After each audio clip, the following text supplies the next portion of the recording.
Hey everybody, welcome back to another episode of This Week in Global Health, which is a regular roundup of news in global health. Now, there have been so many stories and lots of things going on since our last episode last month, but we've chosen just a few stories that have caught our eye recently. I'm Jessica Taaffe, and I'm hosting the show today from the Washington, D.C. metro area. I have a fantastic team with me today to talk about what they thought was interesting in global health. So team, why don't you introduce yourselves, let us know where you're from and what you're going to talk about today. Hi everyone, I'm Marie coming to you from New York City, and today I'll be talking about a recent story related to traumatic brain injury treatment.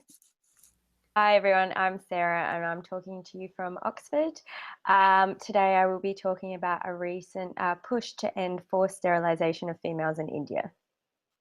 Hi everyone, my name is Rintu Saju and I'm coming to you all from Los Angeles, California. And today I'll be talking to you about air pollutions and cultural practices, specifically Diwali in India. Excellent. Well, Sarah, I thought your topic was really interesting when you flagged this story to me. So please tell us what is going on in India with this a push to end forced sterilization. Was not very familiar with this topic. Thanks for bringing it up. Yeah, sure. So really good news in the area is that India's Supreme Court has recently ruled sterilisation camps illegal, giving the government 3 years to shut the camps down. So these sterilisation camps are at the core of the country's effort to minimise population growth. The government offers cash incentives to males and females who undergo permanent sterilisation in an attempt to reduce the national fertility rate. There are also incentives for doctors and village health workers who bring women to sterilisation camps. However, almost all states have reported violation of government sterilisation guidelines in these camps. There are stories of medications past their use-by dates, a lack of screening of patients prior to see if they are fit for surgery, including stories of women who have had the procedures and who are actually pregnant and then miscarrying after the procedure. Lack of informed consent from patients, and many stories about women in particular being coerced into having these procedures, women having to lie on the ground after the operation due to bed shortages. And a recent story that was brought to attention by the media is that 15 women died after botched operations in one of the northern states of India. Now, India has the highest rate of female sterilisation in the world. I guess one of the issues with contraception is that it's not widely socially acceptable. The government has said that along with making the sterilisation camps illegal, they are planning on increasing access to family planning, but no plans to attempt to kind of change social norms and help make contraception more acceptable. And there are doubts from advocates that the Supreme Court's order will actually make a difference in terms of these sterilisation camps. But nevertheless, it's good to see that a move is being made and the government's trying to do something to address the issue. Absolutely. Gosh, wow, that's really heartbreaking to hear about how many women have died just from these botched sterilization procedures. Now, what was also interesting in the article that you sent was focused on how it's mostly women that are bearing the brunt of all these botched sterilization procedures because they're the ones getting sterilized, which is really unfair because, as you know, men can get sterilized too. So what is it about the male sterilization procedures? It's just not as popular, or what's going on with that?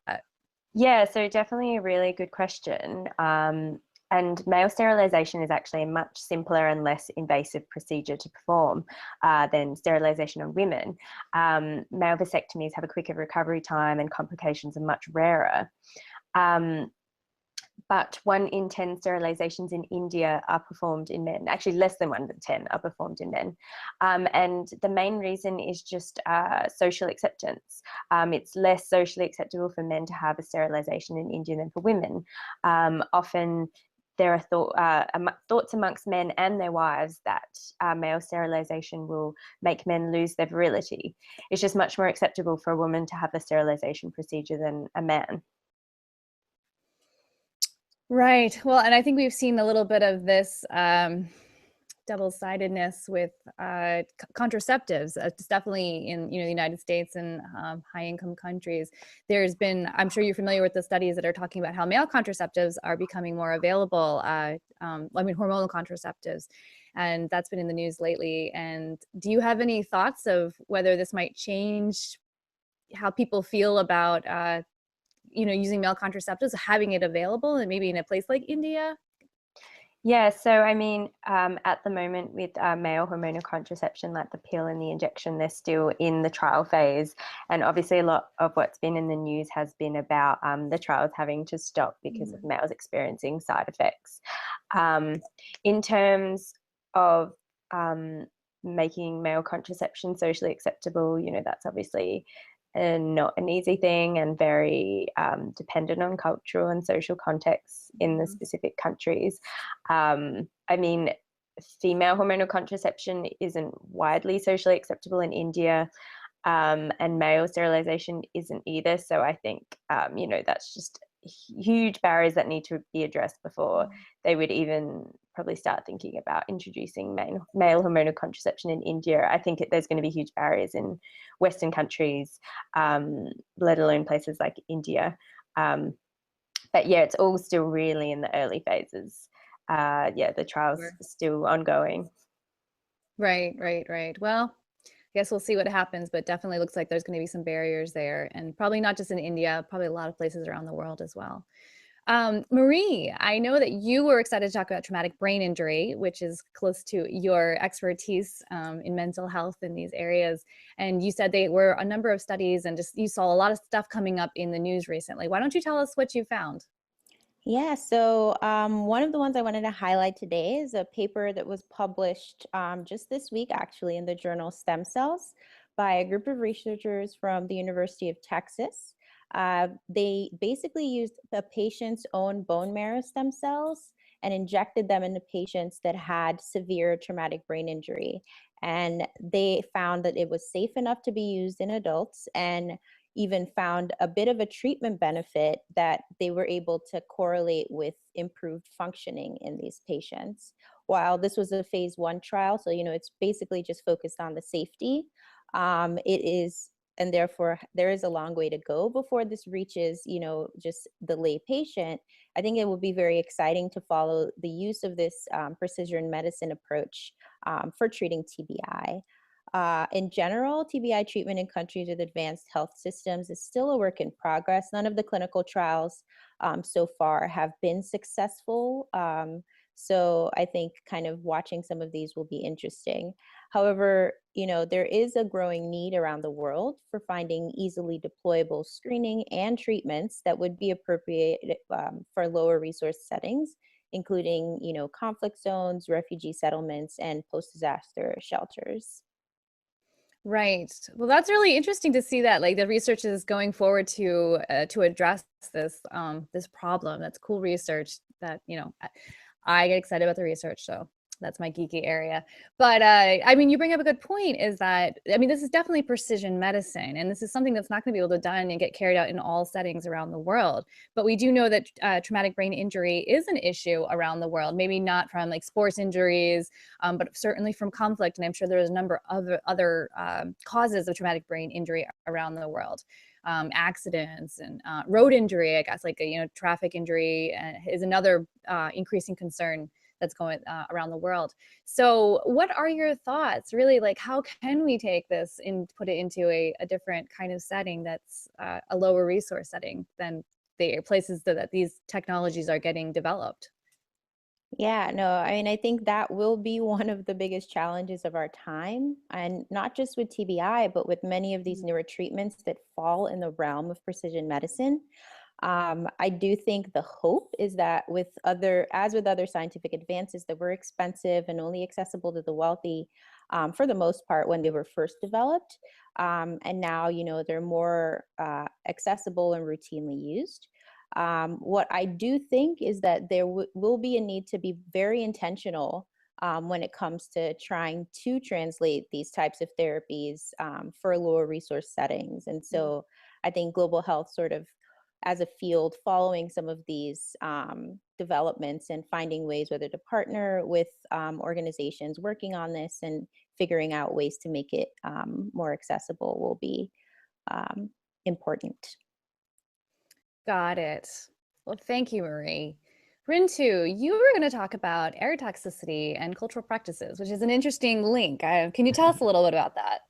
For sure. Thank you, Jessica. So recently, the United Nations International Children's Fund, UNICEF, published a report, and the report noted that almost 300,000 children around the world are susceptible to breathing several heavy toxic substances. In addition, they noted that almost 600,000 children under the age of 5 have died due to air pollution and toxicity levels. So this is a huge issue that's affecting the world as a whole. However, areas such as South Asia are highly more susceptible to the issue, linking almost 6 levels of WHO standards in terms of air pollution. So this is obviously not an issue that's holistically widespread. It also affects individual countries and individuals' area much more than others. Right. Now, earlier, before in our pre-episode chat, you talked about how there was this a connection with the air pollution to a recent big festival, Indian festival. Could you tell us about that? It's actually pretty interesting. It's a surprising link. Yeah, definitely. Diwali, which is a festival in India, just happened about a week or so ago. And so on that note, happy late Diwali to everyone. And this is a huge festival, especially being born in India. I find this a very huge festival. So if you ever, want to be in India, this is a festival that you want to catch, definitely, because of how much excitement is in the air. Now, because of the amount of excitement in the air, it also leads to huge air toxicity levels following the celebration. For example, in places such as Delhi, Bihar, and Uttar Pradesh, they noted that following the celebration, there were high and elevated amount of political particles that are affecting the air around it. For example, on October 31st, several hours into the celebration, several reports noted that air pollutant levels, particle matters, were elevated to about 500 micrograms per cubic meter, showing that this is at a hazardous level.